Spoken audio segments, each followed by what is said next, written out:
Hi everybody, it's Mitch at the gun shop. What do I have for you today? I have probably the best gun that has ever been created in the history of shooting. Am I biased? Probably. Why is that? It's my gun. But what gun is it? I have the Benelli 828U. The thing that has the legendary following and almost like a cult status now. This thing is brand new, it's crazy, it's insane. It's lightweight, it's new. And when I say new, I don't just mean a new gun. This gun is new from the ground up. There is nothing about this gun, realistically, that is similar in kind of almost any other production anywhere, really. It takes elements from semi-automatics, which obviously Benelli are famous for. We all know that Benelli are kind of one of the largest manufacturers of semi-automatics and shotguns for the military. They've started going into more of the kind of the hunting market and the sporting market with their semi-automatics, and then naturally they've progressed into an over and under. So, as with most guns that we do, I will start at the back and work my way forward, and I will show you just how great this gun is. So, starting at the back, you have Benelli's super fabulous and awesome progressive recoil system. So what you've got here on the back of the stock is you've got this nice Gel Tec Pad. Then on the inside of that, you've basically got this floating kind of inner box, which then attaches to the rear of the stock support here. What that means is, as you fire the gun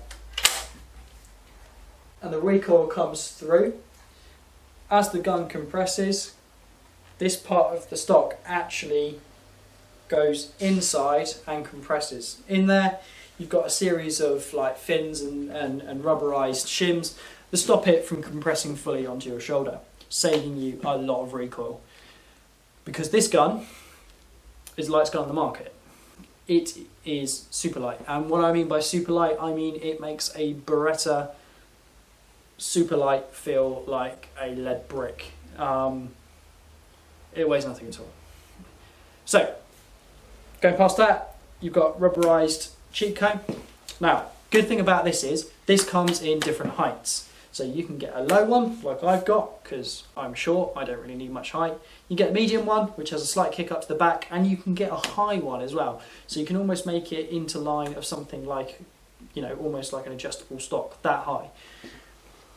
The butt pad as well comes in two different sizes.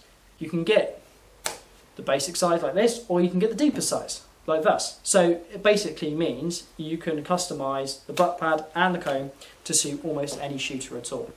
Semi-pistol grip, not too thick, thins at the neck, fits really, really well into your hand. Really nice trigger position on this gun. It's not really like anything else you can use. It doesn't have the depth of what you would call an American or, you know, an Asian action, where, you know, like on a Maruku or a Browning, we've got that really thick, deep action, which, you know, then extends the height of the rib for any shooter. It's got a slender rib. It's got slender action. But this is more slender and sleeker than even a Beretta action.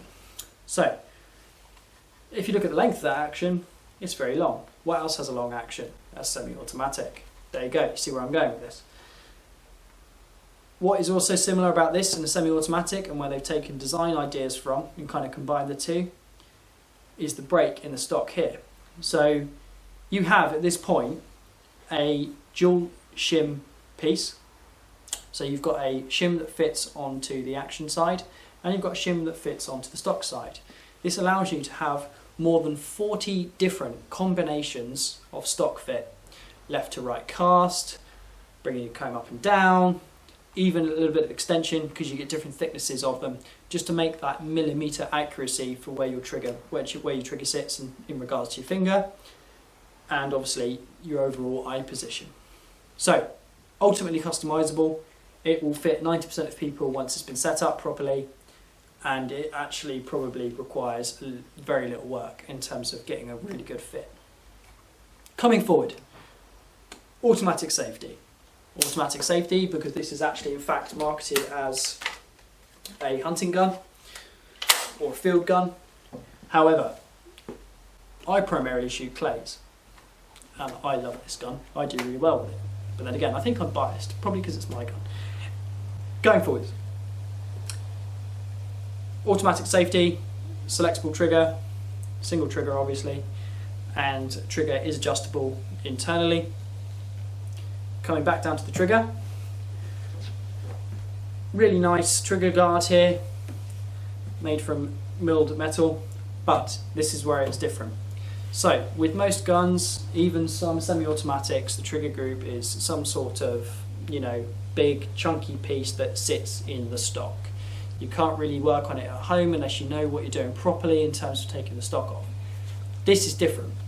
This, you push a little pin in that hole there, which is supplied. You know, we'll have a full breakdown on this at some point. And then decock the lever and your trigger group drops out in one unit. In one unit, one pin, and you can get your trigger unit out to clean it. Make sure it's okay. Get necessary repairs done by your gunsmith. Easy as pie. And then all you do is put it back in, slide it back in, pop it up there, it clicks back in. Does it get loose? No, it doesn't. Because the thing is, you can only get that out if you release the pin that's inside there, which is latched over. So it's not going to drop out and it's not going to shake out over time either. It just won't get loose. Coming up to your top lever. So, top lever. The top lever with this gun, like a couple of other gun makers before, actually is what cocks the gun. So, as you bring it over, we'll get to the point, and then once you release, that point there where you release actually cocks the gun. Opening up. Okay, so in terms of where the receiver sits, barrels, your action, you have very nice action. Note that the anodization runs all the way through. You have Benelli's floating backplate. Try and say that fast. This is where things get weird, technical, high-tech, Lamborghini, you know, really cool. This floating backplate takes essentially the majority of the abuse that this gun is going to get through its life. This means that you're not getting any stress really on the action. It's taking out some of the recoil. You're not getting any of the stresses around any of the joints, and it creates a lot of longevity for the gun. So once you've opened her up, you've got your floating backplate there, two firing pins that extend through on sprung rods. Firing pins are operated via the top of the trigger mechanism, which sits in with a very simple latch system, which doesn't cause any hang-ups really. It's fully cocked, so both firing pins are cocked actually when you cock the top lever, so it makes a very fast gun. You don't get any hang-ups like you do with a mechanical trigger in, for instance, like, you know, the Brownings or kind of the recoil operated ones that you get in Berettas. Moving through, fully lined barrels, and you've got your ejectors. Now, your ejectors are operated not by the cocking mechanism of the gun or braking the gun. The ejectors are actually operated by a gas system that is built into the end of the barrels. So, as you fire the gun, excess gas is actually poured back through the ejector system, which then primes the springs in them. So when you open it up, fire nicely and effectively, and there's very little in there to get in the way or to basically make them dirty. Only thing is with them is cleaning. They're not as easy to take out as what you would get with like a Beretta or your Browning, where you can just slide the piece out and then give it a good scrub. These, it takes a little bit more of work. I would suggest maybe kind of getting a gunsmith to do it, just so you know that you're not going to lose any of those little springs, screws, etc. like that. Forend. So, know that she locks up beautifully. It's like literally micrometers thick.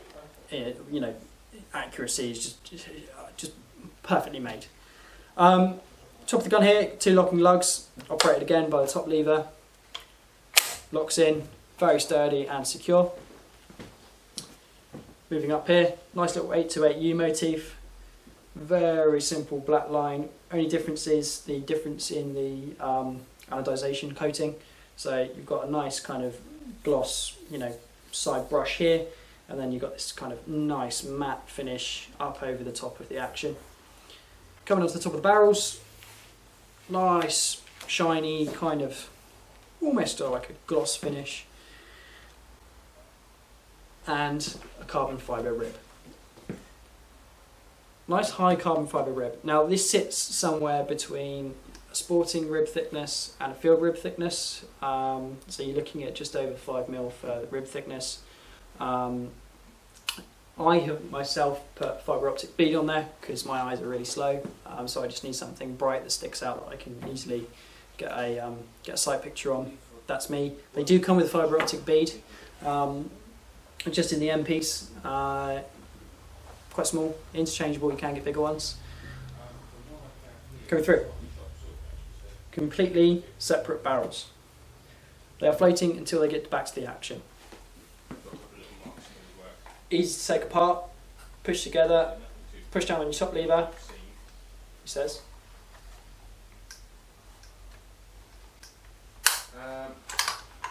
Button off. You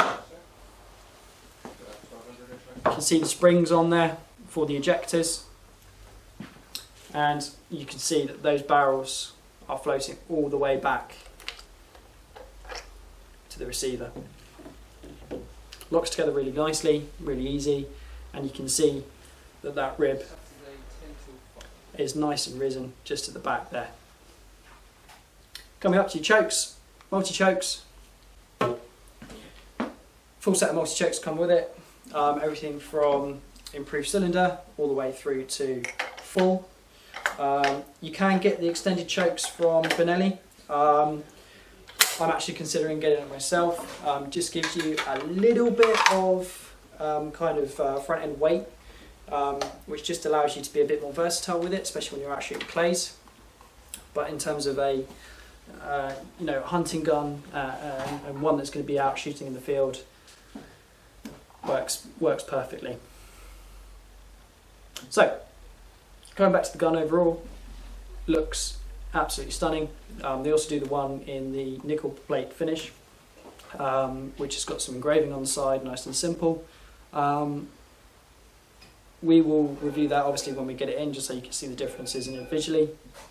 Mechanically, if that's really a term for guns, exactly the same. They work precisely the same, there's no difference. Mine's the 28-inch barrel. You can also get it in 30-inch barrel now. There's not many of these guns about. They take a while to come in. I've had to wait a while. I bought mine in because at the moment we don't have any in stock, but obviously when we do, and if we do, get it, buy one, they're brilliant. Retail price on these now for either type is now over £2,000. The nickel anodized ones, so the silver plate with the engraving on, a little bit more expensive. Personally, I prefer the simplicity of the black anodized finish, and I just think these are brilliant. We are going to use this gun, as I've mentioned, in a feature when me and Johnny go out clay shooting, so you better see it in action with me shooting it. Hopefully I'll do okay. But overall, I bought it because it's the most exciting thing that I've seen on the market in a long time. It outshoots anything really that I've used previously, and it works really brilliantly. Only downside, maybe a little bit short, but it's made up for in just how it handles, its balance. Brilliant gun.